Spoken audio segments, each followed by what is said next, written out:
Santa needs something to put all those presents under. We're going to talk about the trends, including how you can even rent the same real living tree year after year. What a concept, right? That is interesting. I'm fake. You're real. Yeah, that's true. We are. I would be team fake, just so I could put it up earlier, but my husband is against it, so that's right. I cannot handle all the needles. So anyway, good morning. Good to have you with us. I'm Joe Fryer. And I'm Savannah Sellers. We're going to get started today with the latest out of Gaza, where this morning Israel's defense minister says Hamas's operations in the northern part of the Strip are on the verge of collapse. The IDF is now expanding operations in the south. Officials say soldiers are operating deep underground, working to destroy Hamas's infrastructure.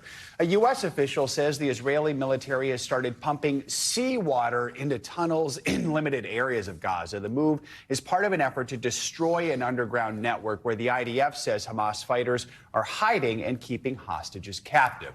The humanitarian crisis in the territory is worsening. Officials with the Hamas-run health ministry in Gaza say the death toll has now surpassed 18,000, two-thirds of which women and children. 90% of Gaza's 2.2 million people have been displaced, and aid agencies estimate that half of the population faces starvation. Yesterday, the United Nations General Assembly demanded an immediate ceasefire in the war.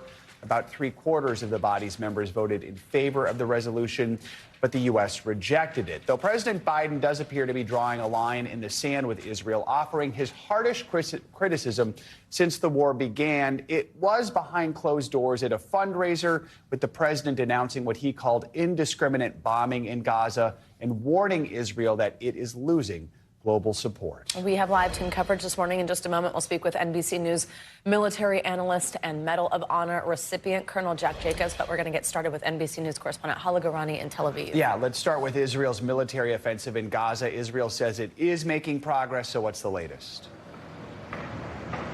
Right, Joe and Savannah. Well, you mentioned there that the Israeli military is going deeper into Gaza. It is continuing to expand its operations. And that really is despite these reports that Joe Biden, the U.S. president, is behind closed doors, but also more and more openly pressing the government of the Israeli Prime Minister Benjamin Netanyahu to perhaps wrap things up. There is limited time, according to many of the sources we're speaking to keep this operation going at its current levels of intensity, certainly. Now, you spoke of the military operation. The Israeli Defense Forces are announcing the deaths of 10 soldiers overnight, 9 in a single ambush in the Shajia neighborhood in the northern part of the Gaza Strip that is outside of Gaza City. So what you're seeing here is really an intensification of the military operation. And when the Israeli Defense Minister says that Hamas is on its last legs, it is certainly able to still cause a lot of damage and a lot of pain to the Israeli military. So, and in the last few days has continued to send rockets. So this is the messaging that is being sent to the Israeli people in this country, but it is not on the ground, it seems, what is being felt by the military in the Strip as it continues its offensive.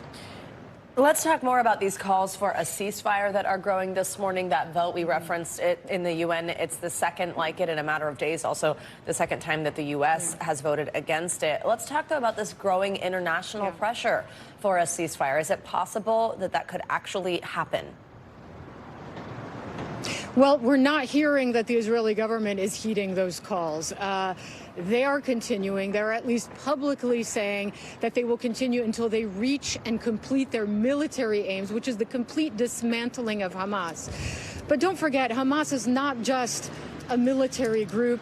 It is also a government. It is also at every level of the civilian infrastructure inside of the Gaza Strip. So defeating it militarily doesn't mean defeating it as an ideology and as a group with the aims that it has. So militarily, it is a long shot, but certainly in terms of completely dismantling the group, there are many observers that would tell you that it is practically an impossibility. And so these stated military aims, are they even achievable? That is going to be the big question going forward. And Hala, those growing concerns for a ceasefire have been fueled by the humanitarian situation that continues to unfold in Gaza. On Tuesday, the Palestinian foreign minister accused Israel of starving Gazans. It is a charge Israel calls obscene. Take us through what is happening on the ground.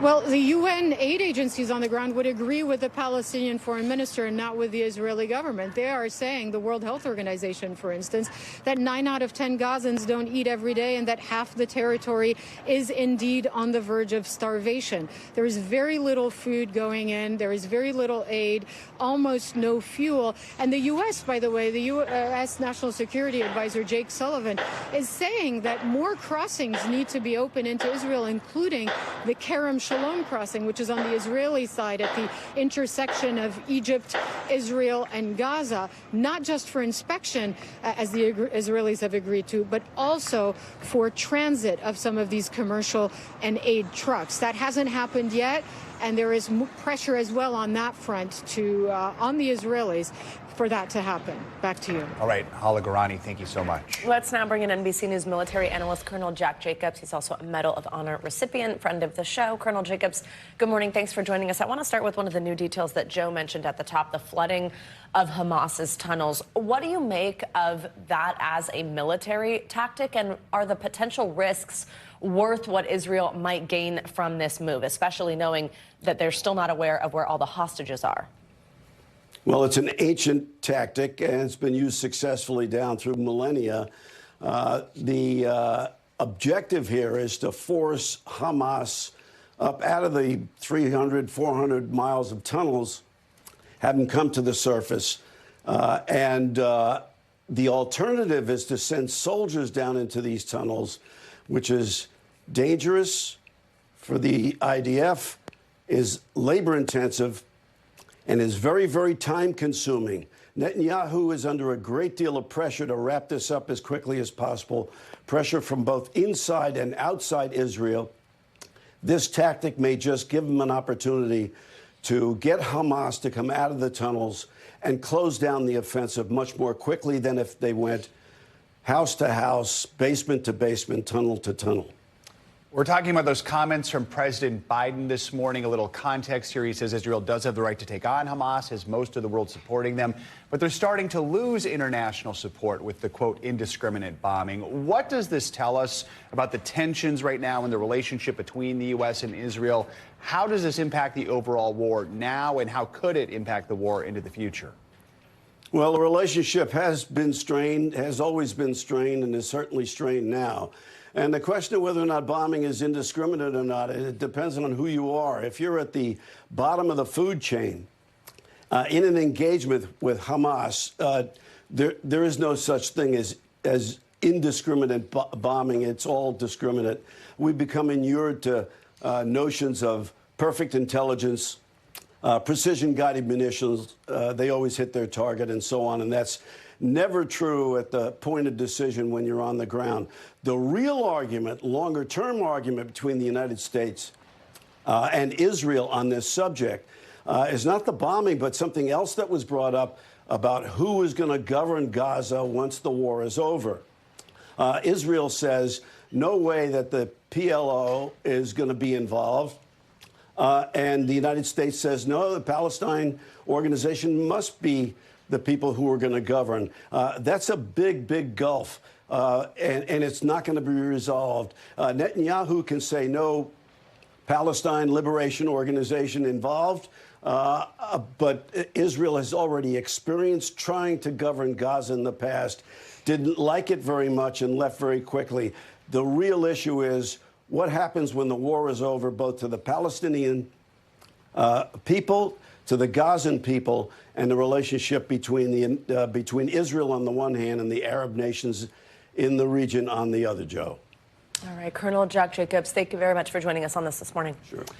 Harvard University's governing body says that embattled school president Claudine Gay will remain in that role. Her future was in question after her widely criticized testimony before Congress last week about anti-Semitism.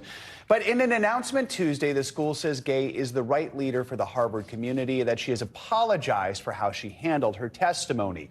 Gay, along with the presidents of Penn and MIT, were criticized after they seemed to dodge a question on whether students calling for the genocide of Jews should be punished. Penn President Liz McGill stepped down last weekend. Gay became Harvard's president less than 6 months ago. Meanwhile, the U.S. Department of Education has announced it's investigating 6 universities over alleged ethnic discrimination, including anti-Semitic or Islamophobic activities on campuses. They're looking into alleged violations specifically of Title VI of the Civil Rights Act. This is at Stanford, UCLA, Rutgers, UCSD, the University of Washington, and Whitman College in Washington State. Title VI prohibits discrimination based on race or national origin, including shared ancestry or ethnic characteristics. Stanford, Rutgers, and UCSD say they will cooperate with the federal investigation, but the other schools have not yet responded to a request for comment. Turning to the ongoing battle in Congress for Ukraine military funding, President Zelensky visited Capitol Hill and the White House yesterday, making a personal appeal to lawmakers. He's facing skepticism from some Republicans in Congress. NBC's senior White House correspondent Gabe Gutierrez has more. With the war raging and a brutal winter fast approaching, Ukrainian President Zelensky is making an urgent plea to Congress and President Biden. In Ukraine, we are fighting for our country and freedom. The U.S. has already sent $111 billion in military and humanitarian aid to Ukraine since Russia's invasion began. But that money's running out. The Biden administration has been urging Congress to approve a new $106 billion package that includes roughly $60 billion for Ukraine, as well as support for Israel and money to strengthen the U.S.-Mexico border. Putin is banking on the United States failing to deliver for Ukraine. We must prove him wrong. Zelensky's hastily planned U.S. trip is a dramatic difference from his first wartime visit last year, where he arrived to a hero's welcome. Zelensky met with lawmakers behind closed doors. Skeptical Republicans want to overhaul immigration policies at the U.S. southern border before they sign off on any new money for Ukraine. Our first condition on any national security supplemental spending package is about our own national security first. The border is an absolute catastrophe, and this is because of the policies of this White House and this administration.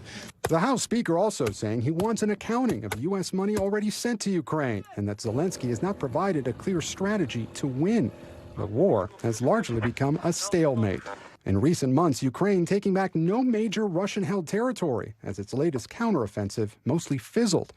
But the White House, in newly declassified intelligence, says the Russian military has suffered more than 13,000 casualties since October. Meanwhile, Zelensky with a sharp rebuke for some Republicans calling for peace talks and suggesting Ukraine give up territory. That's insane, to be honest. I have a question to these people if they are ready to give up their children to terrorists. I think no. Well, our thanks to Gabe for that report. It's looking increasingly unlikely that a deal gets done this week before lawmakers head home for the holidays. These talks, therefore, could drag on into January, something the Biden administration says could critically hamper the Ukrainian war effort. The House of Representatives is set to vote today on a measure to authorize an impeachment inquiry into President Biden. On Tuesday, the House Rules Committee voted along party lines to formalize that inquiry. That's setting up today's vote. This all comes the same day as Republicans prepare to depose the president's son, Hunter Biden, and potentially hold him in contempt of Congress if he does not appear. NBC News congressional correspondent Julie Sirkin joins us now with the latest. Julie, good morning to you. So let's begin with today's vote in the House. Republicans don't have really any room to lose many voters because of that small majority. Why is this an important procedural hurdle for Republicans, and what can we expect today? Yeah, they can just afford to lose about 3 votes, and that's why they really need all Republicans on board for this inquiry to formalize it with this vote in order to even put that on the floor. So for all these reasons, we do anticipate that Republicans will have the vote to formalize this inquiry. Now, remember, this is not officially voting on articles of impeachment against the president. This is just formalizing the inquiry. Began under ousted Speaker Kevin McCarthy back in September. This is really a key step because not only will it give Congress the tools to enforce other measures down the road when it comes to this impeachment inquiry, but also it shows that moderate Republicans have come around to this inquiry. We heard a couple of them since the latest charges came down against Hunter Biden. For example, Mike Lawler of New York saying that they support Republicans' fact-finding mission, though I should note that through the last several months that they've held this investigation, they have not been able to link any evidence of wrongdoing between the president and his son Hunter. That has been the focus of the committee's investigation. So, Julie, Hunter Biden is facing a 9-count federal indictment on tax charges. However, his legal team has said if his last name was anything other than Biden, the charges would not have been brought. That's a quote from them. So what information are Republicans looking to get from him, and what does happen if he does not show up? Yeah, remember that impeachment inquiry vote on the floor was supposed to happen tonight, but this morning, the committees on the Judiciary and the Oversight Committee, the panels that really have been leading the charge into investigating Hunter Biden, they expect still to see him behind closed doors today because they deposed him, remember, last month as part of depositions to multiple individuals, including the president's brother, James. So today, the panel is still getting ready to see Hunter Biden before closed doors. As you point out, though, Hunter's lawyer, Abbe Lowell, has said very clearly that his client, while he's open to appearing before the panel in a public setting, does not want to appear behind closed doors because they are afraid that Republicans would misconstrue parts of his testimony. That being said, if and when Republicans are able to formalize this impeachment inquiry, they are then able to hold Hunter Biden in contempt of Congress. Take a listen to what James Comer had to say and why it's so important for them to hear from Hunter Biden. I think every American should be concerned about what the Irish whistleblowers have said about the preferential treatment the Biden family has gotten. And the most important thing the Irish whistleblowers testified was that they were closing in on Joe Biden. And again, this isn't an investigation or an impeachment inquiry of the president's son. This is an impeachment inquiry of the president of the United States. Now, if Hunter Biden does not show up before the panel today, the full House would have to vote in order to hold him in contempt of Congress. It's a process we saw play out while the January 6th committee was investigating and, of course, had to enforce certain subpoenas when those witnesses did not show up. Julie, while we have you, I want to ask you about a letter that a group of bipartisan senators sent to the UN Secretary General. They're calling for an investigation into alleged sexual violence by Hamas during the October 7th attack on Israel. What more can you tell us about that?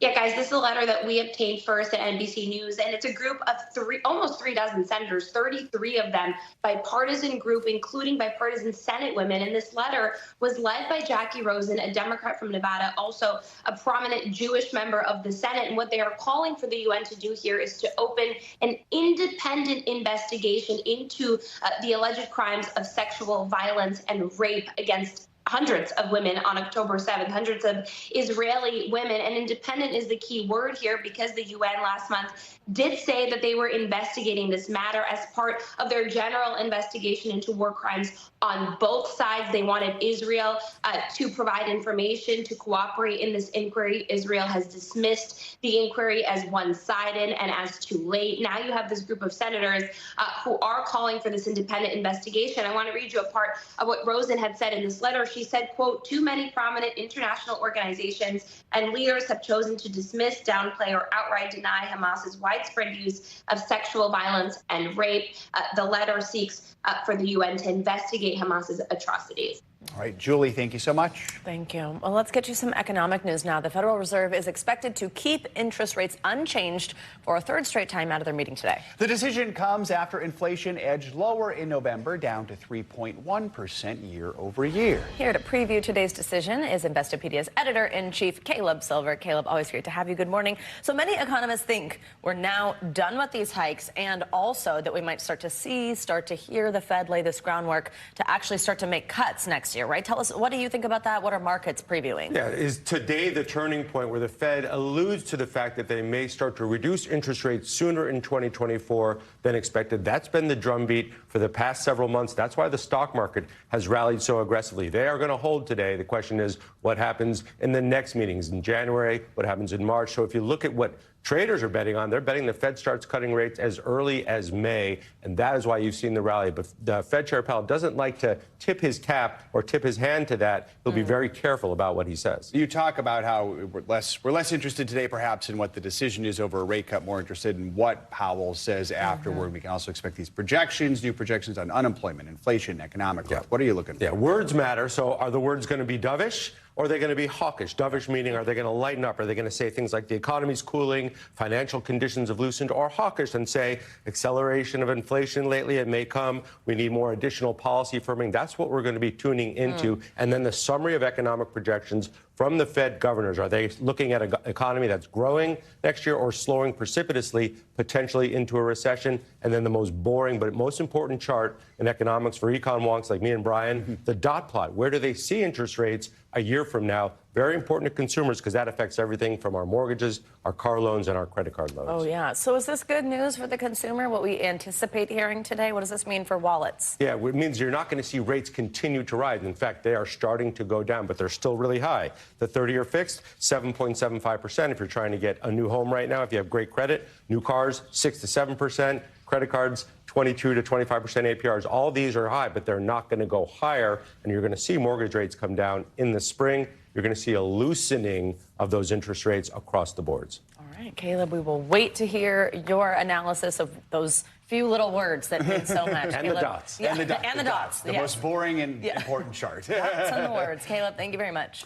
Millions across the South should get ready for wet weather through the weekend. For more, let's get a check on your morning news. Now, weather forecast. That means Angie Lastman is with us. Hi, Angie. Good morning. Hi. Good morning, guys. We've got a couple of spots to watch. And yes, it does mostly impact the southern tier of the country. This morning, we're closely watching some rain that has developed across parts of Texas. So it's really focused across the southwest and the southern plains in the short term. But then we'll switch gears and talk about some rain for the state of Florida and the southeast. Here's the southwest, though. There's that system that we're going to watch. Mainly moving into West Texas today brings plenty of rain to folks there. We'll see some really heavy rain be possible over the next 48 hours for folks there. But notice there's also a wintry mix and even some snow across portions of southern Colorado and New Mexico. This continues, unfortunately, for tomorrow, too. So we're still going to need the umbrellas in some of the same spots. We'll see some of that rain, though, move into portions of the central plains, parts of Kansas and Oklahoma get in on the action as well. And we'll see a good amount of snow in some spots, mainly in portions of New Mexico and in Colorado. We'll see some of those higher totals, especially the higher up you go over 7,500 feet. You could see up to 2 feet of snow. Otherwise, 5 to maybe 10 inches in most of those other areas. Now, the rainfall totals through Thursday, anywhere from 1 to 2 inches of rain, but we could see some flooding issues for folks in Texas, especially here in the coming days. Then, as we transition into Friday and Saturday, we start to see this system develop over parts of the Gulf of Mexico. We'll start to see those rain chances increasing across Florida, especially Saturday as we get into the afternoon hours. Winds will also be a concern, too. And we've got plenty of moisture to tap into. The farther south you look into the Caribbean, there is just ample moisture for this system to bring right into the state of Florida and then eventually moving into parts of the southeast.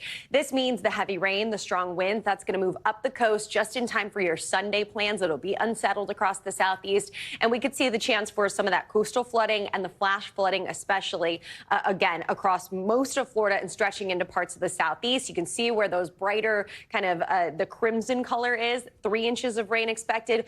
Places like Fort Lauderdale running way above average for total rainfall so far this year. Over 100 inches of rain they've received, and their average is closer to 50. So they do not need any more rain, and we've got really saturated grounds across many spots in Florida, and that means that the flooding concern will definitely be there, especially you can see across portions of southeastern Florida. So this will be something, guys, that we watch well into the weekend. It doesn't wrap up until we head into our next work week. All right, there you go. Angie Lastman, thank you so much. Much more to come here on Morning News Now. New this morning, more trouble for Tesla. More than 2 million vehicles now being recalled over their autopilot systems. But drivers need to know later this hour. Up first, though, after the break, an unprecedented agreement at the COP28 climate change conference. More on the deal that's being called the beginning of the end for fossil fuels. Stay with us.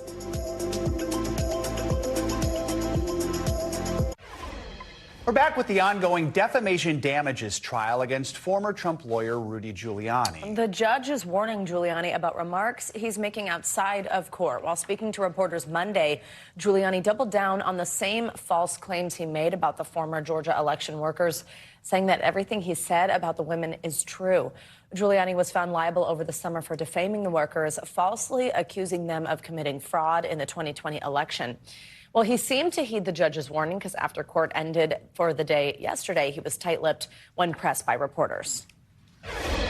I'm not going to discuss the case right now because it seems to get the judge annoyed. So we'll discuss it, most of it in the courtroom. NBC News Justice and Intelligence correspondent Ken Dilanian joins us with the latest here. Hey, Ken, good morning. So, Ken, the judge clearly not happy about those remarks Giuliani made Monday. Tell us more about this warning. Good morning, Savannah. Yeah, the judge was annoyed and actually warned Mr. Giuliani and then later entered an order that he was not allowed to say that in front of the jury because, after all, she's already ruled that he did defame these two women, and he has acknowledged in court papers that the allegations he made was false. So this is another move that raises questions about what Rudy Giuliani is thinking. His lawyer essentially had to apologize in front of the judge and say, look, I can't really control my client. So it was a remarkable moment at this trial. Let's talk about what we heard inside the courtroom. Testimony. One of the former election workers, Shay Ma, she testified about the negative toll she says the false allegations have had on her life. What were the major takeaways from what she had to say? Yeah, Joe, this was really haunting testimony. She broke down in tears several times as she was speaking. She basically described what had been a very happy life disintegrating amid these false charges, and that she couldn't go out. She left her job. She was diagnosed with depressive disorder. And what was a really sad aspect of her testimony, her son, who was in 9th grade, she said, was bombarded with these hateful messages on a phone that they were both using, and really took it to heart and ended up failing his classes that year. So as she portrayed it, her life was ruined. It was powerful testimony in a defamation case where she's trying to get damages and convince the jury that she was damaged, guys. And can her lawyer also introduced, I understand, as evidence, several Facebook messages that she received after all this happened. They are described as hateful and racist. Walk us through some of what we learned there and how important evidence like that could be to her case. Yeah, I mean, look, as you can imagine, this is just an example of how these words have consequences. We all saw Rudy Giuliani on camera saying these false things about these women. Yesterday, we heard the implications of that, including these hate-filled racist messages that she was bombarding her phone. And when the jury sees that, a Washington, D.C. jury, this is incredibly important. And it goes to the question of what damages are they going to award? And remember that these two women are asking for as high as $43 million in compensatory damages, and that doesn't even get to punitive damages, which would be designed to punish Mr. Giuliani and deter this conduct in the future. Joe and Savannah. All right, Ken Dilanian, thank you so much. Thank you. International news now. Let's start with a breakthrough climate deal that could move us away from fossil fuels. NBC News foreign correspondent Claudio Lavanga has that and other news from around the world. Claudio, good morning. Good morning, Joe and Savannah. Well, that's right. Nearly 200 countries signed up or agreed to that landmark deal earlier this morning. Now, on the X account of the COP28 UAE, they call this moment unprecedented, saying this new deal has the potential to redefine our economies. The European Commission even tweeted calling this the beginning of the end of fossil fuels. Well, the sweeping agreement came during the final hours of the 2-week-long negotiations over in Dubai. Now, this moment does not mean the end of all fossil fuels for now. It's just a commitment to ramp up renewable energy and reduce the burning of products like coal, oil and gas, which are literally heating up the planet. Now, in fact, according to the United Nations, burning fossil fuels is the largest contributor to global climate change. Let's travel over to Nicaragua for a moment not so fit for a queen. The director of the Miss Nicaragua pageant has resigned. A little over a week ago, former director Karen Celeberti was charged with by the country's national police for conspiracy and treason. Just days after Miss Nicaragua, Shenis Palacios, was crowned as Miss Universe, old pictures resurfaced of the pageant winner at a protest. Police accused Celeberti, who has led the Nicaraguan Miss Universe franchise for over 2 decades, of rigging the contest in support of anti-government queens. Celeberti posted on both on X and Instagram announcing that the time has come for her retirement. She said, quote, "I know that there will always be more opportunities for us." And finally, we end this tour of the world feeling fast and furious right here in Italy. The Italian police are getting an upgrade. And look at that. Starting next year, Italy's Polizia di Stato will be hitting the road in bright blue Lamborghinis. Special model of the popular Lamborghini Ursus Performantes will speed through the Italian streets starting next year. This is the continuation of a 2-decade-long partnership between Italian police and the luxury car company. Now, these officers will be keeping the country safe and, of course, in style. Now, I never wanted to be a police. You couldn't become a police until today. They may be the only chance I have to drive a Lamborghini. So pretty cool. I'll apply next year. Cool, Claudio. Thank you so much. There are rising fears about a new arms race between the U.S. and China, but this battlefield is in space. NBC News Pentagon correspondent Courtney Kube was given rare access inside an Alabama facility that's on the front lines, guarding the U.S. against new possible threats from China. There are rising fears about a new arms race in space. To learn more about it, we had a rare inside look at a facility in Alabama that's on the front lines, helping to defend the United States in space. Growing tensions between the U.S. and China now extending to hundreds of miles above the Earth. We know when we're threatened. We need to be able to counter the threat. To get an inside look at some of the latest American technology to counter the Chinese threat, we went to United Launch Alliance's factory in Alabama, working on defenses against things like Chinese satellites that can use robotic arms to drag other satellites out of orbit, meaning China could disable critical American communication satellites. They were actually able to grab a hold of one of their defunct GPS or Beidou satellites. What is the concern about them having that kind of capability in space? Anything that can interact with a spacecraft for servicing is inherently capable of interacting with the spacecraft to harm it or to gather intelligence from it. And fears that China is moving faster than the U.S. in this new space race, including not just in space, but the skies just above us, not only using satellites, but spy balloons and hypersonic missiles. When you look at the threat from China in space right now, what concerns you the most? We seem to be asleep at the switch. Dean Chang is an expert on China's space program, which has more than doubled in the past 5 years. Do you think that China militarily is ahead of the U.S. in space? I think the Chinese are giving us a real good run for the money. He says another potential Chinese threat to the U.S. from space includes a cyber attack that allows China to remotely take control of an American satellite. You could say to the satellite, deorbit, come crashing down, and there goes $1 billion payload crashing into the Pacific. Or disrupt American missile defense systems. The really scary one, of course, is if you could spoof missile early warning systems so that they don't report a missile launch. That's the ultimate nightmare. U.S. officials tell NBC News China can already do both. And China successfully launched its own refueler a few weeks ago, which enables China to keep its satellites in orbit longer. In the meantime, the U.S. may still be months away from the same technology. And multiple U.S. military officials tell us, perhaps most concerning, China launched a hypersonic missile capable of orbiting the globe over and over, then suddenly dropping to Earth before most missile defense systems can respond. We continue to look at that very closely, but that's a capability they just recently demonstrated. A possible defense, lasers. You can't outmaneuver a speed of light laser. But while China has used a space laser to overload a sensor on a U.S. satellite, U.S. officials won't say whether they've fielded those same defenses yet. Back to you. All right, Courtney, thank you. Well, coming up, kids at risk. When we come back, the new age experts say adolescents should be screened for suicide risk as cases rise in young people. And Hollywood in mourning after the death of actor Andre Braugher. This is Morning News Now.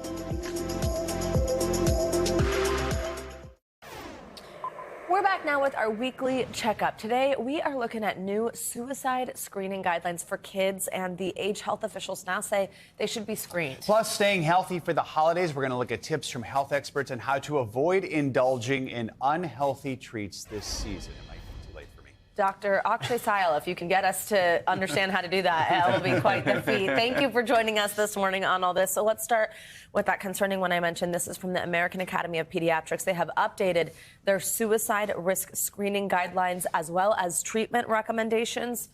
What do these screenings look like? What age are we talking about here? So some background here, guys. Suicide rates among adolescents and teenagers have skyrocketed. They've actually doubled in the last 10 years. about over 1 in 5 teenagers overall have seriously considered suicide. That number rises to nearly 1 in 2, or nearly half of those in the LGBTQ plus community. So it's something that's really, really skyrocketed in recent years. And this is the American Academy of Pediatrics, or the AAP, as a lot of people know it, releasing guidelines saying age 12. Age 12 is when you want to start screening for suicide. You want to start to catch these signs and symptoms early. And just to be clear, guys, there is a difference here, and they're very clear to point this out. There's a difference between screening for anxiety, depression, and explicitly screening for suicide. And they're kind of re-upping this age 12 recommendation, letting doctors know you have to specifically ask for this. It's not enough to just screen for anxiety and depression. So our doctor's orders here, guys, for those watching, know the signs and symptoms, specifically for anxiety, depression that may lead to suicidal ideation. Things like, are you withdrawing from things you normally used to do, your hobbies and your social life? Are you not doing those things? Are you just noticing your child is a different person? Engage the entire family in the treatment program. Should you have, recognize those signs, and should you want to pursue treatment, make sure everybody's involved and engage in those conversations around mental health, even at the dinner table from an early age, from the get-go. All right. Tough conversations, but important ones. really Right? important. So let's talk about chronic fatigue syndrome. New data from the CDC says more than 3 million Americans have it. What is it? Yeah. And how do you treat it? Especially if you're morning show anchors who are chronically fatigued. But when is it a problem? Not yawning at all. So the chronic fatigue syndrome, or CFS, is actually a big online community. It's something that a lot of people have been talking about for a while and starting to get more recognition from official organizations like the CDC. I mean, essentially what this disease is, it's contrary to what you would expect, where if you do like a normal workout, something that really isn't that draining, you feel exhausted, right? You can't get out of bed, you can't get off the couch. That's something that sort of defines chronic fatigue syndrome. And we're not exactly sure what causes this. There's some links to maybe autoimmune disease, maybe some viruses. But basically, the CDC released a report this week saying about 3 million Americans may have this, significantly higher than about 800,000 we thought before. So CDC really acknowledging it's not that rare. But guys, our doctor's orders here, it's things you can do to maybe prevent this. There is some link to maybe coronavirus or to the flu or to other infections. So make sure you're staying up to date with your vaccines. There's the flu vaccine, the COVID vaccine, and the RSV vaccine if you can get it. But there's one thing that you can do to maybe prevent this from developing in the first place. Absolutely. All right, lay it on us. What shouldn't we eat in the holidays? What is this treat thing? What are doctors saying? So NBC News, Savannah, spoke to 9 doctors and nutritionists to sort of get this big comprehensive guide. You can find it online on NBCnews.com about what exactly you should be looking at the holiday table. And it's things you might expect. You want to avoid processed foods, high in sugar and salt, increase your vegetable and whole grain intake. Really, my favorite advice that I give patients is stick to the outside aisles of the grocery store. Try to avoid things in the middle, because that's where the processed food tends to be. But guys, our doctor's orders here, you don't need to do it all at once, right? I think a lot of people might be making these changes January 1st. So try to get these things, little by little. Everything makes a difference. Know your baseline health. What is your cholesterol? What is your blood sugar? Are you diabetic? Those kind of things. And really just avoiding those foods that may send you down the wrong path. So you're saying we don't have to have just spinach and other blueberries for Christmas dinner? Yeah. If you want to wait until January 1st, Joe, I think you'll be okay. Can't we have this January 3rd or something? Like, give us a minute. All right, doctor. But that is good advice to ease into it once the new year starts, and not just say I'm going to do it all at once. Because that's why a lot of people, I think, don't follow through. Exactly. All right. I just don't like to set myself up, for failure. I don't like to expect something of That's myself. The spirit of it. Just not started the first. Dr. Zile, thank you very much. Yeah. Also, by the way, if you or anyone you know is struggling, please call or text the Suicide and Crisis Lifeline at 988, especially as we have those conversations about teenagers.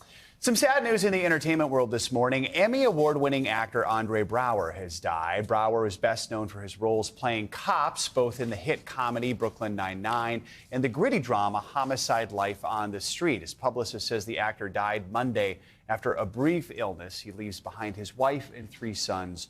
Braugher was 61 years old. Coming up, more than 2 million Teslas recalled. What the company is saying about a defect in its autopilot system. Also coming up, an NBC News exclusive, what we're learning about the government's new efforts to hit the brakes on car dealer scams. You're watching Morning News Now.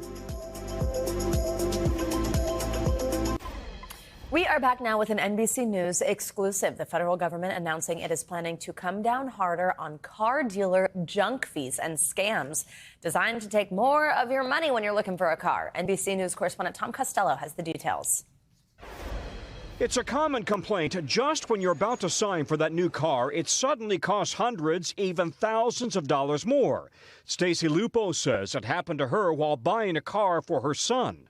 Somewhere between us signing on the computer and us waiting in the lobby and having the papers printed out, they added that $4,000. $4,000 for an extended warranty she specifically said she didn't want. I asked the questions and I was lied to. The Federal Trade Commission says it receives 100,000 similar bait and switch complaints each year.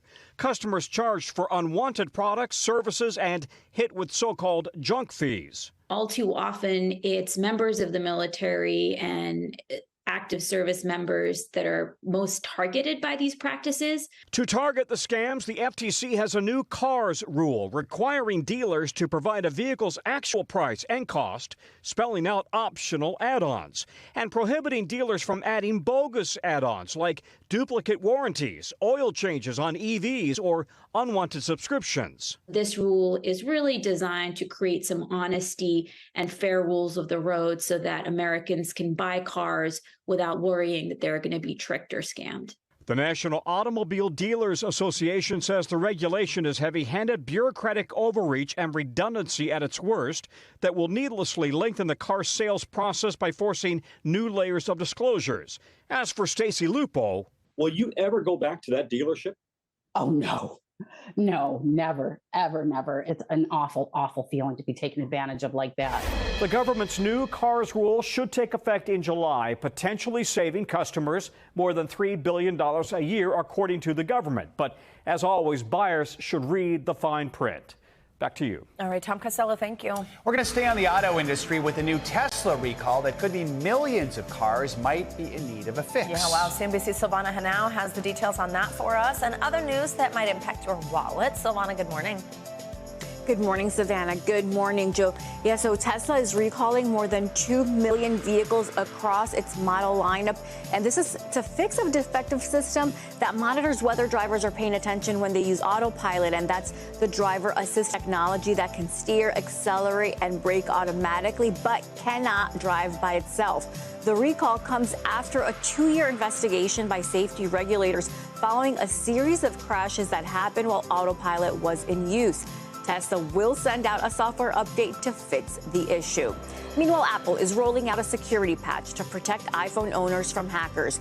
The new setting, called Stolen Device Protection, blocks intruders from taking over your account, accessing safe passwords, and stealing money. The feature comes after the Wall Street Journal reported on a nationwide series of thefts where criminals used iPhone passcodes to break into victims' accounts.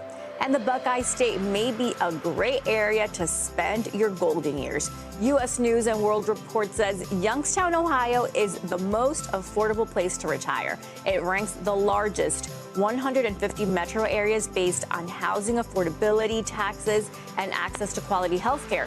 Youngstown boasts low housing costs. The average home price is $137,000. And Ohio is relatively tax-friendly to retirees.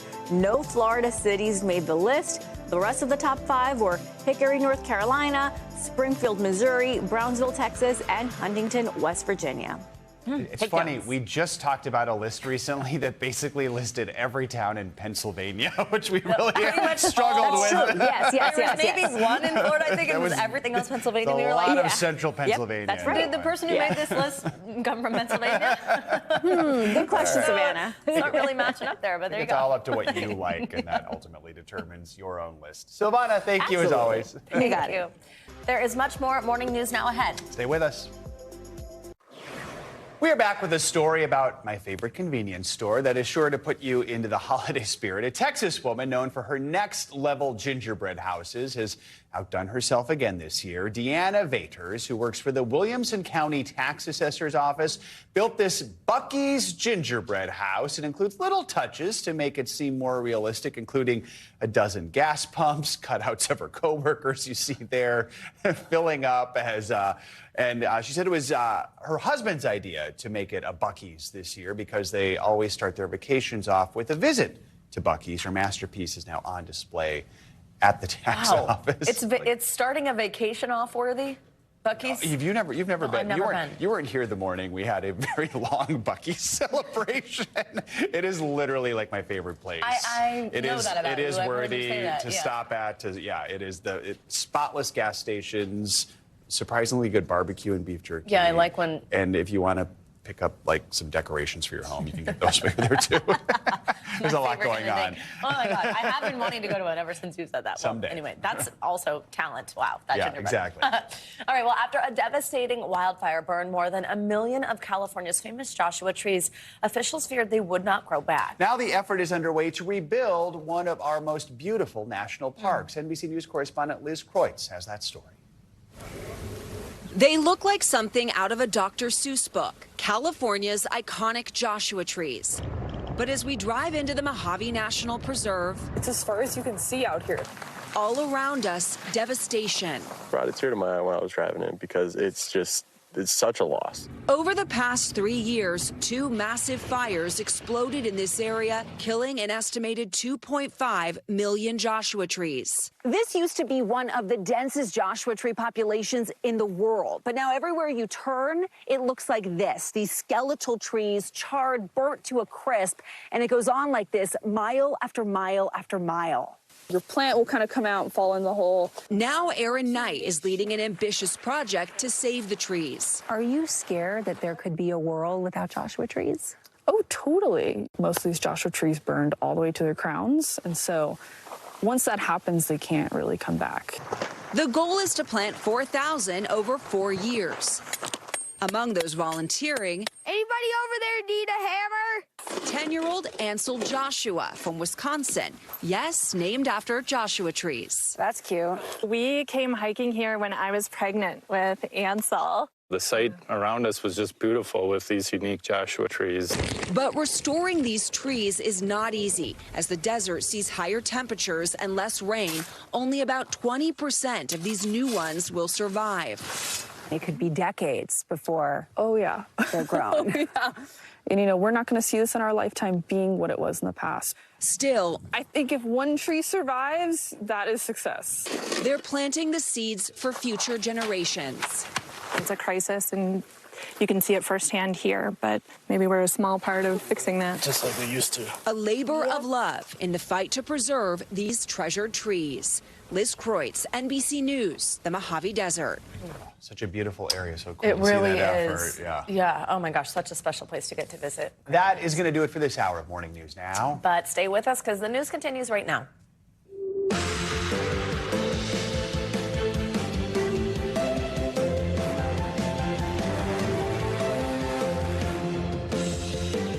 Good morning. Thanks for being here with us on this Wednesday. I'm Savannah Sellers. I'm Joe Fryer. Right now on Morning News Now, a changing tide in the Middle East. President Biden rebuking Israel. He's warning Prime Minister Benjamin Netanyahu that his country is losing support worldwide in its war against Hamas, adding its right-wing government needs to change. But it comes as the U.S. also faces international condemnation for being one of the few members of the United Nations to vote against a humanitarian ceasefire. We are covering it all. Back home, Ukraine's President Volodymyr Zelensky making his case to President Biden and Washington at large. He's asking for more help in his nation's war against Russia. American officials growing worried that military funding could soon dry up without cooperation from Congress. We will bring you the latest. We're also watching your wallet this morning. The Federal Reserve is set to roll out another decision on interest rates later today, what that means for easing inflation as we head into 2024.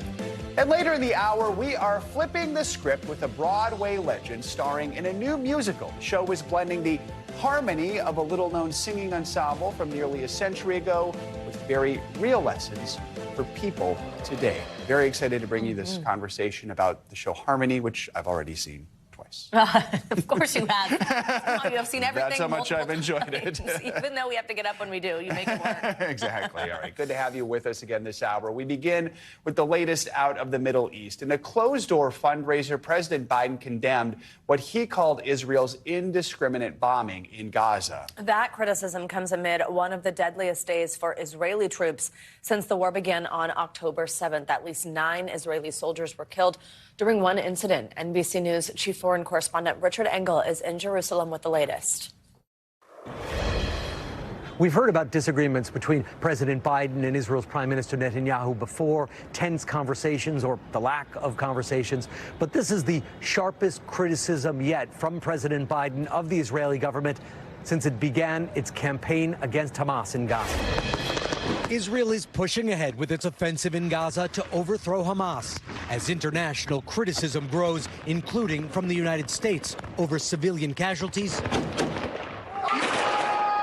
and what Israel intends to do with the territory if or when Hamas is driven from power. A U.S. official tells NBC News Israel is pumping seawater to flood Hamas tunnels in limited areas, saying it's unclear if it will work. There are still 137 hostages in Gaza, including about 8 Americans. There is assertions being made that there's quite sure there are no hostages in any of these tunnels, but I don't know that for a fact. Israel says Hamas is using the hostages as human shields. At a fundraiser yesterday, President Biden saying Israel is right to take on Hamas and has most of the world supporting them. But they are starting to lose that support by indiscriminate bombing in Gaza. And that Israeli Prime Minister Benjamin Netanyahu's government has to change. You cannot say there's no Palestinian state in the future. Washington wants the more moderate Palestinian Authority to take over post-war Gaza. But Prime Minister Netanyahu is saying he won't allow Gaza to be controlled by those who educate terrorism, support terrorism, or finance terrorism. This morning, the Israeli military is reporting one of its larger losses in Gaza. At least 10 soldiers killed in the last 24 hours, including a battalion commander. So far, more than 100 Israeli troops have been killed. More than 18,000 Palestinians have died, according to the health ministry, run by Hamas. This girl was injured in what doctors say was an Israeli strike overnight in southern Gaza, in an area that was supposed to be safe. So was this boy and his brother. My brother, he cries, as he's kept back so he won't see his critical injuries. President Biden is meeting today with the families of those American hostages still held in Gaza. It's his second engagement with the families. The first was online, this time in person. Representatives from all 8 families are expected to be present. The families are pressing for all parties involved, Hamas, the United States, Israel, Arab negotiators, to do more to secure their immediate release, saying their conditions are deteriorating. All right, Richard Engel, thank you. Switching focus to the war in Ukraine, President Zelensky wrapped up his trip to Washington. Yesterday, the Ukrainian leader urged skeptical members of Congress to approve billions of dollars in additional military aid to his country. NBC's chief White House correspondent Peter Alexander joins us with more on this. Peter, good morning. Hey, Joe, good morning. President Biden, as you know, has repeatedly said that the U.S. will support Ukraine for, in his words, as long as it takes. But there was a notable shift in his language during his visit with President Zelensky here yesterday, now saying the U.S. will provide help to Ukraine as long as we can. Perhaps a subtle nod to the realities here in Washington, where Republicans remain unwilling to approve more than $60 billion in new Ukraine aid until the White House agrees to stiffer new border policies. Standing side by side with Ukraine's President Volodymyr Zelensky, President Biden's warning that Russia is reveling in American political divisions that are stalling critical new aid to Ukraine. Putin is banking on the United States failing to deliver for Ukraine. We must prove him wrong. Zelensky thanking the U.S. for its support while pleading that American aid keeps flowing uninterrupted. We've shown that our courage and partnership are stronger than any Russian hostility. But there are no indications that Zelensky's lobbying effort broke the stalemate in Congress. Republicans are refusing to back any additional aid to Ukraine until the White House first agrees to tougher immigration policies at the U.S.-Mexico border. That our first condition on any spending package is about our own national security first. The border is an absolute catastrophe. For Zelensky, what a difference a year makes. Then welcomed with standing ovations before a joint session of Congress. President Zelensky, what are the stakes today? But on Tuesday, only meeting with lawmakers behind closed doors. And heading into the winter months, there are rough days ahead, with the Ukrainian counteroffensive largely stalled. Still, newly declassified intelligence provided to NBC News shows the Russian military has suffered dramatic casualties on the battlefield since its invasion began nearly 2 years ago. About 315,000 Russian troops have been killed or wounded. Fighting for his country's future, Zelensky's taking aim at some Republicans who've been calling on Ukraine to cede some territory to Russia in exchange for an end to the war. That's insane, to be honest. I have a question to these people if they are ready to give up their children to terrorists. I think no. President Biden here is clearly motivated to get a deal done, again saying he's open to compromise on what he acknowledges is a broken immigration system. The White House, speaking to an official today, says it was encouraged by a meeting of border negotiators yesterday. But remember, Joe, this for decades has been one of the most complicated and contentious issues in American politics. So don't expect any resolution soon. The Senate's top Republican, Mitch McConnell, saying as much. He says it would be, quote, practically impossible for Congress to resolve this standoff before the holidays. Excellent reality check there. All right, Peter, thank you so much. Well, House Republicans are set to put their months-long effort of formalizing an impeachment inquiry into President Biden to a vote. Republicans also want to question his son Hunter, threatening to hold him in contempt of Congress if he doesn't appear for a scheduled deposition today. Lawmakers are yet to produce hard evidence for any of the allegations made against the president. NBC News senior Capitol Hill correspondent Garrett Haake joins us on this now. Hey, Garrett, good morning. So let's start with today's vote to formalize the inquiry. It is this razor-thin margin. How close is it expected to be?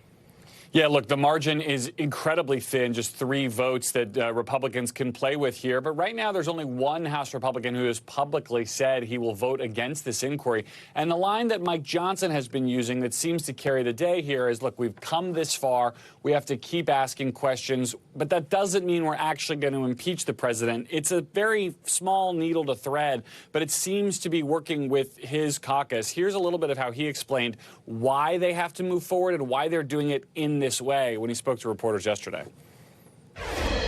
We have no choice. To fulfill our constitutional responsibility, we have to take the next step. We're not making a political decision. We're not going to prejudge the outcome of this. We can't, because, again, it's not a political calculation. We're following the law, and we are the rule of law team, and I'm going to hold to that. That's my commitment.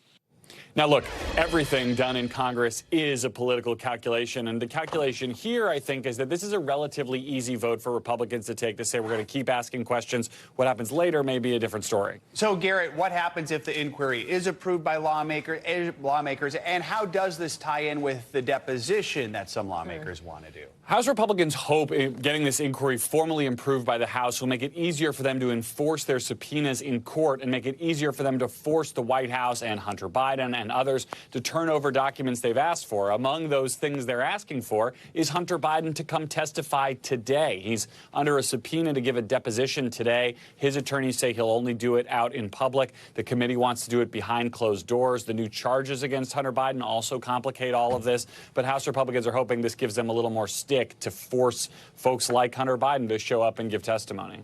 And Garrett, just quickly tell us, what are the grounds needed to hold Hunter Biden in contempt of Congress?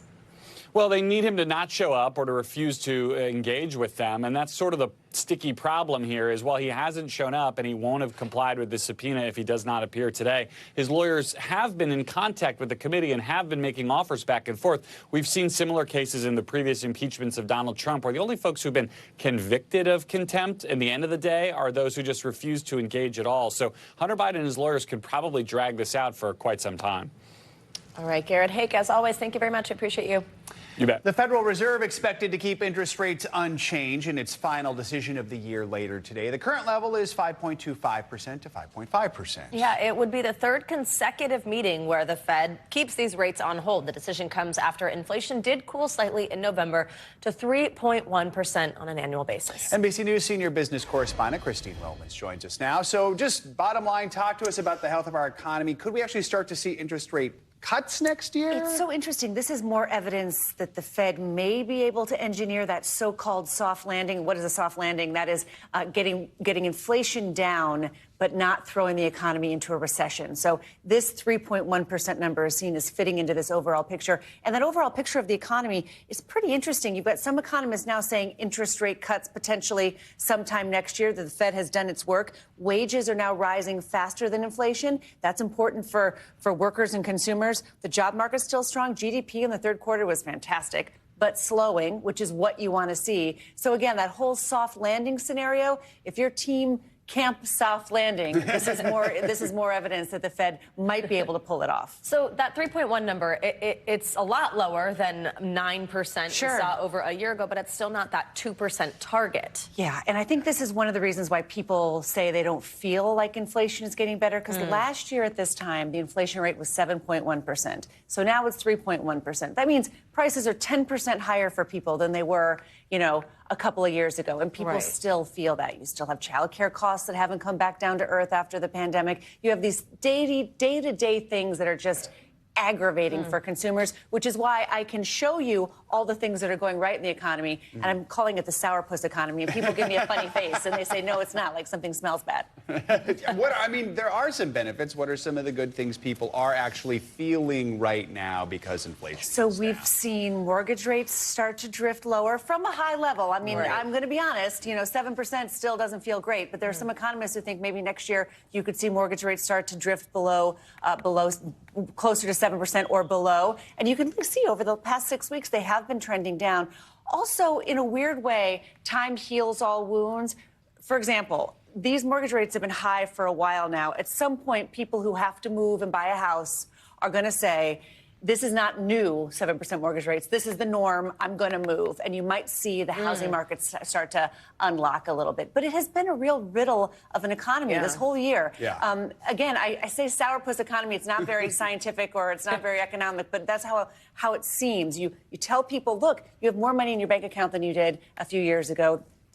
Certainly consumers are shopping like things are all right, even when they say it isn't. So it's this riddle in the economy. Unemployment's good. I mean, unemployment is still good. But again, everything is slowing as it should. Certainly, remember we started this year, it was going to be 2023, the year of the recession. Right. How wrong was that forecast? Yeah. That's what makes me very leery of forecasts for next year, because it was when, not if, for a recession. And now, oh my gosh, now we're trying to see if maybe they can figure out this soft landing. But certainly it's been what a ride, right? What a ride. Well, we do not have a sourpuss when you are here. Okay, thank you. Thanks for joining us this morning. Appreciate it. Now let's get a check on your morning news now weather forecast. Angie Lassman joined us. Hey, Angie, good morning. How about when I'm here, guys? How do you feel about that? No sourpuss with you either. Well, good, because I've got a treat for you, especially if you're a space lover. We've got a great meteor shower that's going to peak tonight. The exact time frame of peak looks to be just midnight to about 3 a.m., but especially as the sun goes down, you'll be able to see plenty of meteor showers meteors in this meteor shower if you wait long enough. Of course, if you live near city lights, you're going to have to remove yourself from that, find a dark spot, and wait it out. It'll be a little chilly, though, in some spots and a little cloudy in others. Where we do have ideal viewing conditions, most of the Midwest, stretching down in the Tennessee Valley, parts of Southern California, Arizona, you look great, parts of the Northern Plains, but there's a couple of trouble spots. The cloudy Northwest will still deal with some of those clouds from a system that we're watching across parts of the Southern Plains, and we've got some of those clouds hanging out across portions of the Gulf Coast. We're also going to see some chilly conditions, so if you plan on being out there in the middle of the night to see this meteor shower in places like the Northeast, the Midwest, you'll deal with temperatures in the 30s and 40s, so bundle up. Now, the snowy and rainy and kind of stormy, unsettled conditions are going to remain today and tomorrow for parts of the Southwest, mainly the Southern Plains. Places like Texas, New Mexico, up into Colorado, Oklahoma, and Kansas could see some heavy rain and snow with this system as it slowly works its way a little farther to the east. The potential for some flooding is there. We'll see these kind of light to moderate snow showers working into parts of the Central Plains as well, but we'll see this continue into tomorrow, too. When we add up all the rainfall that we're expecting, maybe 2 to 3 inches, especially in parts of Texas, that'll be something to watch. We also have a kind of an unsettled forecast for folks across the state of Florida in the next couple of days. It's already raining there right now. now. This is the first batch of rain for folks in this area. You can see the flood watches are up, stretching up and down the southeast coast of Florida, including Miami and Fort Lauderdale. We've got a couple of things to watch. We've got a push of some moisture today that could leave us with some flooding, but we've got more of that heavy rain that's expected as we get into the weekend. This is as we look to Saturday. You can see this system with a whole lot of tropical moisture associated with it. Maybe seeing that system become subtropical, but either way, it doesn't matter for the impacts for the state of Florida and eventually the southeast. Whether it becomes Vince or it doesn't, it's still going to be impactful when it comes to heavy rain, leading to the flash flooding potential across that state, especially in places like Fort Lauderdale and Miami, which have picked up just an incredible amount of rain year to date. We're well above average for those locations. Tampa could stand to use a little rain, but we'll see that impact start to work up the southeast coast, and the flooding concerns, especially along the coast, will be there for places like the Carolinas. This is a look at Sunday. The heavy rain and the gusty conditions are going to remain for most of Florida and the southeast through your Sunday plan. So just a heads up, it'll be a little soggy in that region. Meanwhile, for other areas across the country for Friday, Saturday, and Sunday, it looks like plenty of sunshine out west, guys. It'll be sunny and nice across the northeast for Friday, and we keep that going for Saturday. But it's unfortunately that system across the southeast that's going to be problematic for folks. All right, Angie, thank you so much. Yeah, thank you. We've got much more to come on this Wednesday edition of Morning News Now, including this wild video of an allegedly stolen Amazon delivery truck in Florida, leading police on a high-speed chase. It's all part of a troubling trend of thievery this holiday season that's now got one industry giant warning its drivers to stay alert. But first, after the break, a terrifying shark attack caught on tape off the Australian coast. Now the survivor is speaking out. Got all that and more up next.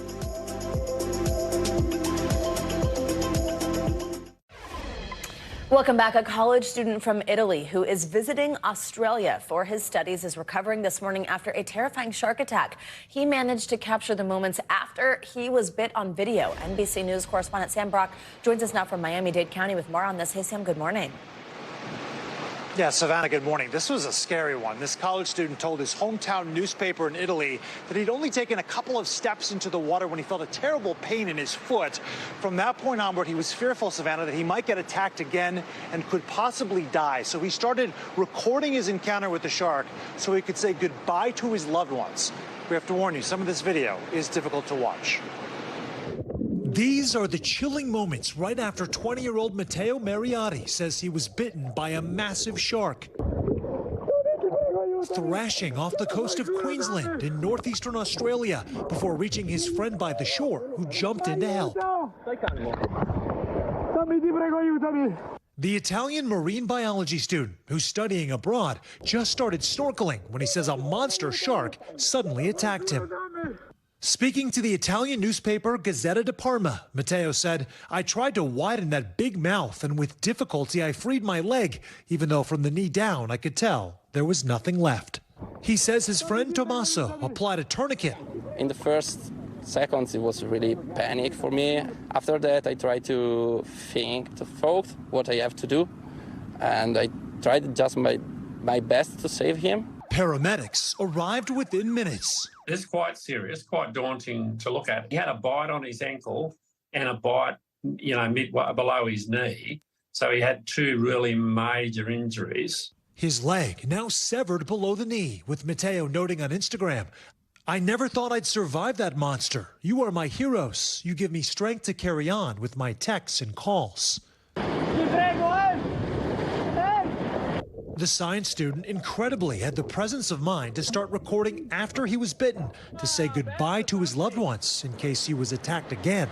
That Italian newspaper posting this video of Matteo in a hospital bed, Tommaso by his side, as this attack comes on the heels of fatal incidents in Mexico and the Bahamas, and another unprovoked attack in Australia 2 weeks ago. But still, these situations are quite rare. There were 57 unprovoked shark attacks last year, 5 of them fatal, with Australia second, only to the U.S. in number. And Matteo has been flooded, Savannah, with messages of support from across the world, including from an amputee who says he's still able to live his life like all able-bodied people. Also, Matteo's saying that he is grateful right now just to be alive. Pretty incredible story, Savannah. It really is. Wow, my goodness. All right, Sam Brock, thank you so much.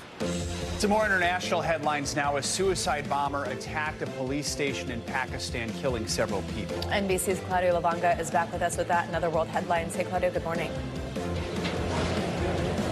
Savannah, Joe, good morning. That's right. Local authorities in Pakistan say at least 23 troops were killed and another 32 were injured after a suicide bomber detonated a vehicle laden with explosives outside a police station. Now, the attack took place in a city near the border with Afghanistan. A militant group called Tehrik-e-Jihad Pakistan, believed to be an offshoot of the Pakistani Taliban, claimed responsibility for the attack. Local police said 6 other attackers were killed after a shootout with security forces. Many among the injured are in serious condition, and the death toll is expected to rise. Let's now go to Argentina, where the new economy minister announced a sharp devaluation of its currency, the peso, the cancellation of tenders of public works projects, state jobs cuts, and also the elimination of energy and transportation subsidies. They are all part of the shock fiscal adjustments announced by the new president, Javier Milei, to deal with the country's severe economic crisis. The measures were welcomed by the International Monetary Fund, saying they will help to stabilize the economy. And let's end this tour of the world in the UK, where Indo Rubachingan will become the first woman director and joint chief executive of the National Theatre there. Rubasingam, who is of Tamil Sri Lankan heritage, rose to prominence in the arts world after successfully directing London's Kiln Theatre since 2012, where she championed new writers and brought them into the mainstream. She called the role a huge honor and the best job in the world. Savannah, Wow, Joe. amazing. All right, Claudia, thank you so much. Coming up, anti-wrinkle injections like Botox are under the microscope this morning. Yeah, we'll tell you why one consumer advocacy group is sounding the alarm over the risk of a potentially fatal muscle-paralyzing disease. We have more on that after this.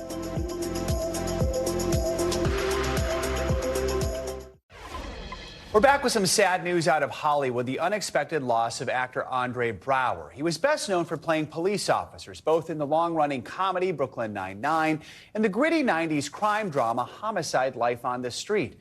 NBC's entertainment correspondent Chloe Melas takes a look back at his award-winning career. Hey there, Andre Braugher passed away on Monday after what's described as a brief illness, and he was just 61 years old. This is my job. This is what the city of Baltimore pays me to do. This morning, Hollywood paying tribute to beloved actor Andre Braugher, the star who gained recognition for his unforgettable turn in Homicide: Life on the Street, and most recently comedy series Brooklyn Nine-Nine, passing away at the age of 61. For 8 seasons of Brooklyn Nine-Nine, Braugher played beloved police captain Raymond Holt, a straight-laced cop known for his deadpan one-liners. I've never been more proud of you for anything in your life. I mean, I've solved a lot of cases for you, and yet crime has continued. Overnight, his heartbroken co-stars from the show reacting to the news. Terry Crews calling his talent irreplaceable, writing on Instagram, "Thank you for your wisdom, your advice, your kindness, and your friendship. You showed me what a life well lived looks like." Mark Evan Jackson, who played Braugher's on-screen husband, sharing a photo of them, simply writing, "Oh, Captain, my Captain." Braugher, who was best known for his dramatic roles, reflected on playing it for laughs in the comedy series Here on Today back in 2019. You played the ultimate street man on the show, rarely cracking a smile. Is that in any way, shape, or form true to who you are, or is that a stretch for you? I don't think so. I mean, I'm a serious dude, depending on what the circumstances Okay. are. I feel like all of these incredible comedians are the kites, and I'm the string. Braugher got his big screen break in the 1989 Civil War drama Glory, alongside fellow newcomer Denzel Washington. Hey, let me tell you. Shut up, Trip. Would you get up off me, Snowflake? He went on to play his most famous role, the tough-as-nails interrogator, Detective Frank Pembleton, in the 90s police drama Homicide: Life on the Street. Don't lie to me again. This is what you did. A performance that won him critical acclaim and an Emmy in 1998. And this is for all the people in Baltimore. This is a town that I love. We have finally made it. Thank you all. He went on to roles in television, including Men of a Certain Age and The Good Fight, and movies like She Said. Braugher even met his wife, actress Amy Brabson, on the set of Homicide. The couple were married for more than 30 years and had 3 sons. The actor reflecting on his career and prioritizing his family in an interview with Variety in 2020, saying, "I think it could have spanned more disciplines, directing, producing, all these other different things, but it would have been at the expense of my own life." Prior to his death, Brower was cast in a new Netflix drama about the White House from executive producer Shonda Rhimes. A true actor's actor in the industry, still hard at work. Back to you. All right, Chloe, thank you so much. Well, now let's get to that new warning over the popular cosmetic treatment Botox. Consumer advocacy group Public Citizen filed a petition with the FDA yesterday. It wants the makers of Botox and other similar injections to be required to include stronger warnings on their labels about the risk of botulism, a potentially fatal illness that can cause muscle paralysis. The FDA said it will review the petition and respond. NBC News reached out to all the companies mentioned in the petition for comment. So far, one of them responded. Merz Aesthetics wrote in part that its product Xeomin has been FDA approved as a safe and effective treatment option for more than a decade. And as always, Merz Aesthetics' top priority is ensuring the safety of our products for the patients we serve. Dr. Rosemary Ingleton joins us now. She's the medical director of Ingleton Dermatology and founder CEO of Rose Ingleton MD Skincare. We should mention that your practice does offer Botox, which I think makes this a very interesting conversation. So we know that this is really about the appearance of wrinkles. It reduces that, kind of freezes the muscle. And I understand that there already is a warning for this. So what is it that they're saying needs to go a step further, and explain exactly what this illness is? Got you. So just understanding how Botox works. What Botox is, or Xeomin, any of the other brands, is botulinum toxin that is purified. We're using it to interrupt the communication between the nerve and the muscle so that you don't get contraction.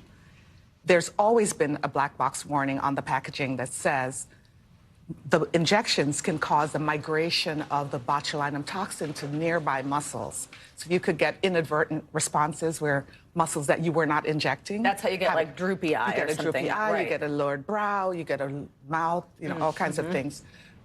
Botulism is a real disease, which is an accentuated reaction to the botulinum toxin, where you get difficulty breathing, paralysis of muscles. It's a generalized condition, and it's caused by a bacteria that is formed. It's a bacteria that causes these reactions, and it's formed usually in cans, like canned products and things like that, that are not properly maintained. So looking at this petition, why is it Public Citizen feels this existing warning isn't enough? Is this a conversation that happens often in the dermatology world about this issue? It really does not, in terms of getting botulism from it, because this is a purified toxin that we're putting in, and we're very specific about where we're putting it and also how much is being put. So I guess the problem is that, there are really a lot of cases that are being reported of adverse reactions.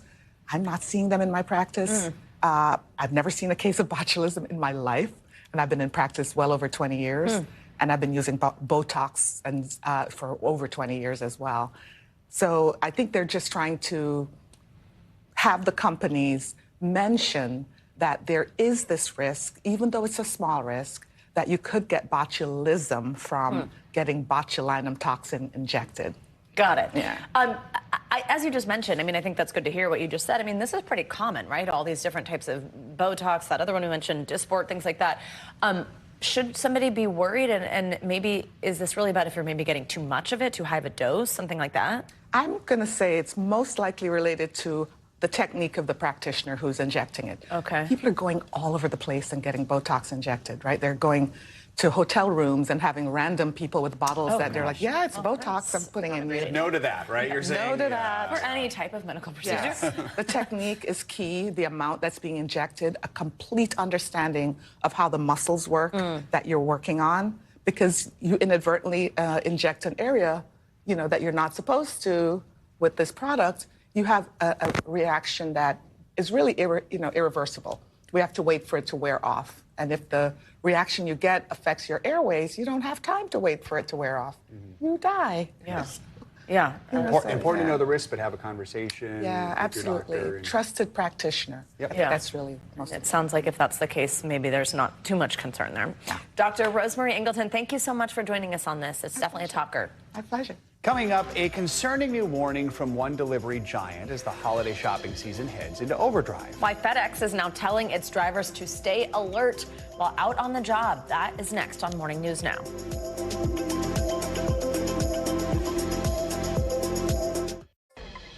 We are back now with a warning for delivery drivers this holiday season. Delivery giant FedEx is now telling drivers to be on guard as more so-called flash mob robberies are taking aim at the trucks transporting our packages. This all comes as brick and mortar stores are also taking a hit with the trend of smash and grabs mounting nationwide. NBC News correspondent Maggie Vespa joins us now from Chicago outside a clothing store that has just been the victim of a robbery. In fact, hey, Maggie, good morning. Hey, Savannah, good morning. Yeah, they're actually calling these now crash and grabs, and you can see why this entire front window of this clothing store in Chicago boarded up after store owners say thieves drove a Jeep through the front wall of this store yesterday, once inside, once crashing through, grabbing everything they could. And now that kind of same sort of brazen strategy, as you said, is taking aim at delivery trucks nationwide, and it's gotten so bad that FedEx is warning its drivers to be on alert. Oh, my God. This morning, amid the holiday shopping rush, brazen heists and bands of thieves taking aim at trucks to steal your packages. In Florida, one alleged thief taking the truck itself on a high-speed chase. A state trooper using pit maneuvers to try and stop them. Now, one major carrier is warning drivers to be on guard. The Wall Street Journal reporting FedEx last week issued a security alert to thousands of its package delivery contractors, urging them to prioritize driver safety, stressing calling 911 if there is imminent danger, and closing and locking all doors and windows when possible. NBC News has not seen that alert. FedEx telling NBC in a statement, the safety and well-being of our team members and the security of our customer shipments are always our top priorities. In similar statements, UPS told us drivers are taught to be aware of their surroundings and to report anything they consider unsafe. Amazon saying drivers are never expected to make a delivery if they feel unsafe. Meanwhile, jaw-dropping videos popping up across the country. You guys are on camera, just FYI. This California woman warning thieves her home security camera was recording them emptying a FedEx truck. In Connecticut, police say 4 men robbed an Amazon driver at gunpoint while he unloaded packages. That's awful, and to think what might happen. Authorities say the dangers facing drivers are well-worn realities for brick-and-mortar stores. Case in point, so-called crash and grabs. Surveillance video in Chicago this week captured thieves smashing a Jeep through a store's front windows and making off with armloads of merchandise. The store's owners say it's their third break-in in 3 weeks. All right, so once again, tied to this case specifically, which you just saw the video from, Chicago police haven't yet caught those thieves. Specific to the issue of delivery trucks, it's important to note, if your packages are stolen from a delivery truck, you might not get an alert that that's exactly what happened. You might just start seeing delays in your shipment stacking up. So experts recommend don't hesitate to file a lost package claim when you see that happening. Also, they say expect delays during the holiday season. And if you need something by a certain deadlines, Christmas or otherwise, experts say, it's weird to say it in front of this backdrop, but buying in store, Savannah, is the safest option. Back to you. Certainly seems like it. Maggie, thank you very much. Let's get to some financial headlines. Netflix is taking transparency to the next level by giving insiders an much anticipated look at their viewing numbers. That's right. CNBC's Silvana Henao has that and other money headlines for us. Hey, Silvana, good morning. Hey, Savannah. Hey, Joe. Good morning to you. Yes, so Netflix is releasing viewership data on nearly all of its titles for the first time. The streaming giant had been criticized for a lack of transparency on what subscribers are watching, which was a major issue in the Hollywood writers and actors strikes. The numbers are also important to advertisers, especially now that Netflix has an ad-supported version. So here's the list. The Night Agent, that's a political thriller released in March, tops the list with 812 million hours viewed, followed by Ginny and Georgia, The Glory, Wednesday, and Queen Charlotte. Samsung and Dutch chip equipment maker ASML will invest more than $700 million to build an advanced semiconductor plant in South Korea. The announcement coming as South Korea's president is on a 4-day visit to the Netherlands. ASML is the world's only maker of machines that are necessary to produce the most advanced chips, such as those used in the latest iPhones. Samsung is the world's largest maker of memory chips used in electronics, such as smartphones and computers. And Snapchat is getting more AI features. The messaging app now lets Snapchat Plus subscribers create images from a text prompt and send them to friends. Snapchat Plus costs $3.99 a month, and subscribers can tap the AI button from the toolbar on the right side of the camera.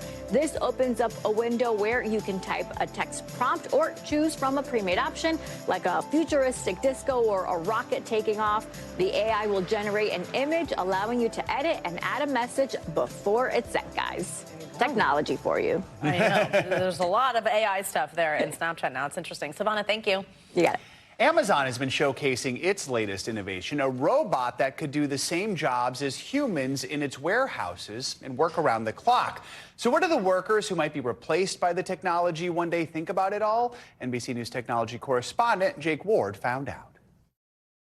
Before now, robots could only replace part of a human job, enough to make coffee or an omelet. But this is Digit, a robot its makers say is ready to do what human warehouse workers do. And it can lift about 35 pounds. You know, the robot weighs about what a person would weigh. It can reach about the size of what a person can reach. You know, we're really going for that kind of like OSHA regulations and requirements for the robot. Agility Robotics is funded in part by Amazon, which is investing $1 billion in new industrial technologies. Amazon has already started testing Digit in its Seattle Robotics Research and Development Facility, potentially adding to the company's fleet of more than 750,000 robots. And the company's investors have big ambitions for them. The fact that it can enter places that were designed for humans and solve those challenges that exist without having to rebuild the environment for automation. And it doesn't quit. And it doesn't quit. They're about $250,000, so they're not inexpensive. But, you know, over just a few years, they're worth it. As of 2022, Amazon employed about 36% of warehouse workers in the U.S., a workforce that often complains about the injury risk of working to get packages to customers in 2 days or less, according to OSHA. Amazon says the safety of its employees is its top priority. I just really feel this is Amazon's attempt to focus their attention away from those of us that have been injured and are fighting to get medical care and fair wages and safer working conditions. I wish they would spend their money in just making it a safer place to work for the rest of us, you know, those of us that need jobs and need a paycheck, you know, rather than coming up with technology that could push some of us out the door. Digit, company backers say, changes the game for any logistics company. This robot doesn't need to go home and see his family, doesn't need health care benefits, doesn't need retraining when you change the process and how it works, and you don't have to worry about turnover and injuries and those types of things. So considering all those things, $250,000 is sort of a bargain. It kind of pays for itself if you think of it as 2 or 3 shifts. But what does it mean for workers if a robot does the job? I don't think we can expect the free market to ensure that those workers are going to land in good quality jobs. We are going to need some kind of intervention. It is often necessary for government to intervene, particularly with respect to job training. Employers very rarely take on the responsibility for training workers who are not going to remain in that employer's workplace. Agility is also planning to open RoboFab, a soon-to-be 70,000 square foot facility in Salem, Oregon, with the potential to pump out 10,000 bots a year. Right now, Digit is multi-purpose in that we come in and program the same robot with no changes to do a bunch of different workflows in a relatively constrained set of environments. But, you know, rapidly it's going to start doing more and more things in the world. Jake Ward, NBC News, San Francisco. Just a little scary there, but it'll be fine. Cool stuff. Let's move on. Coming up, we are flipping the script with a new Broadway musical that you might think touches mainly on old world issues, but actually has a lot more to do with today than you might initially realize. Yeah, after the break, we're going to bring you my conversation with Chip Zien, the star of Harmony, a show about the past with messages about anti-Semitism that truly resonate today. There's Chip right there. Stay with us.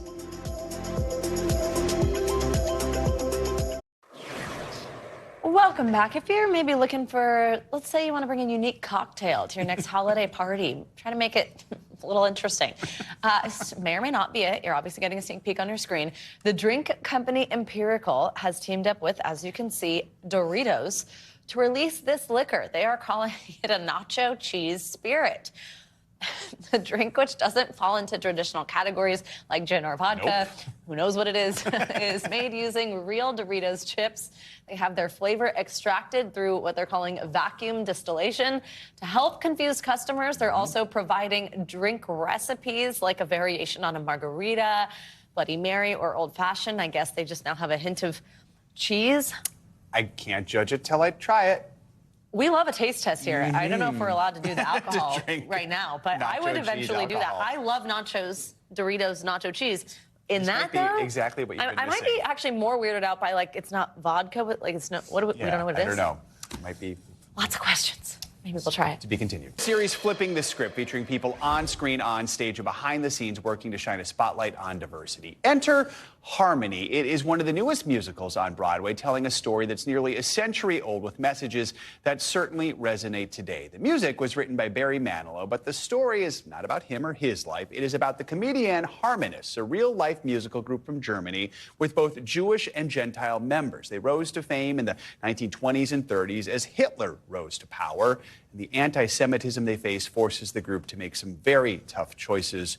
And we won't say any more about it. You'll have to see the show to pick up on the rest. This morning, we are joined by one of the show's stars, Broadway legend Chip Zien, who plays one of the musicians in his older years, who's reflecting back on his life. Put simply, I guess we could say you're the narrator. I'm kind of the narrator, but I get to weave in and out of the action. I change my clothes a lot. I play a few other characters, I play too. A few other characters that the Harmonists met. It's really a terrific part, and I'm proud of our show. I was just telling you, I've already seen it twice. It's one of my favorite shows I've seen over the past couple of years on Broadway. It's truly, truly a powerful show. I mean, you are a legend. You were in the original Into the Woods, yes, Falsettos. I was. That was a while ago. For this, it's been a little bit. It's been a while. For this one, you got a call from Barry Manilow, right? Well, I got called first by the director. Yeah. And then all of a sudden, I'm on the phone with Barry Manilow, which was like an astounding moment. I thought, his name popped up on my cell phone, and I thought, this is amazing. Like, what a joke. Who's really calling me right now? Who is this? Why did you want to be a part of this show? First of all, for me, it's the role of a lifetime. It's kind of the capstone of 50 years on Broadway. It's about big ideas. It's a lot of fun. I get to hang out with young kids who that are now trapped and they have to hear all my stories, which is kind of fun. I bet they love them. It's really fun. We have a great time. I think people don't realize how much fun we have backstage, or maybe they do. I don't know. But part of the joy of being in a Broadway show is just hanging out with a great group of people, and we have this just amazing, talented cast, and it's just great fun every night. They really are extraordinary. A lot of people do not know this story. They're hearing this story for the first time. What should we know about the Comedian Harmonists? Well, they were this phenomenally popular group that existed in the 20s and 30s in Germany, pre-World War II. And they were international celebrities. Unfortunately, as Germany slid from a republic to a fascist dictatorship, they were erased and their legacy was destroyed. I really hadn't met anybody who knew of them. I did not know of them. I actually found out from a back surgeon I had to have back surgery, and I said, I have a window of opportunity to get this done. And he said, what are you doing? I said, I'm doing a show about the Comedian Harmonists. He said, I'm German. We still buy records in Berlin. We still buy their records in Berlin even now. He said, they're hugely popular. So they were like, the Marx Brothers who could sing in 6-part harmony. It's just a great story, and it just covers a lot of territory with really important ideas. It's about anti-Semitism. And that feels especially poignant right now, especially over what we've seen in the last couple of months. Can you feel that in the audience? We absolutely do. When people stop, as we leave the theater, people are standing outside waiting to talk to us. And it's very emotional for a lot of people. You know, I always say that our show kind of covers all the bases, but we do deal with some very serious issues about discrimination for any community, but also the risk of losing democracy, what it means specifically for the arts, but what it means for how we lead our lives and what we're allowed to do. We have about 30 seconds left here. No, I'm not done. You're not done. You're like, I am staying. I've got more. This is so much fun here. You can stick around here for a while. Okay. And this must be not just emotionally exhausting, but this is a physically exhausting role. It is indeed. It's daunting for someone of my age. I think I'm 4 or 5 times older than anyone else in the cast. All about Broadway's maintaining your voice, your health. It's daunting. Yeah.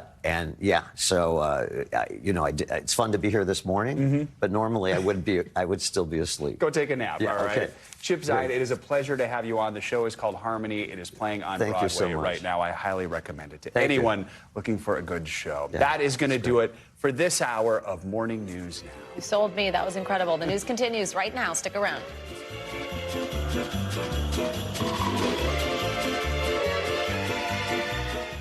Thanks for watching. Stay updated about breaking news and top stories on the NBC News app or follow us on social media.